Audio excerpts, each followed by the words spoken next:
অন্যের জন্য শুভ কামনা করলে এটা ফিরে নিজের দিকে আসে, এটা খেয়াল রাখেন।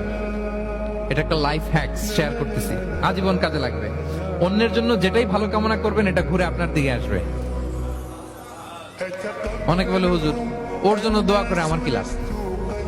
নিজের জন্য আল্লাহ আমারে মাফ করে দাও, আল্লাহ আমারে সমৃদ্ধি দাও, আল্লাহ আমার বেতন বাড়াও, আল্লাহ আমার ব্যবসায় বরকত দাও, আল্লাহ আমার ছেলের হাফেজ বানাও, আল্লাহ আমার বউ, আল্লাহ আমার মেয়ে, আল্লাহ আমার আমার আমার সব আমার ভালো আপনি চাচ্ছেন নিজের জন্য, অন্যদের জন্যও চান।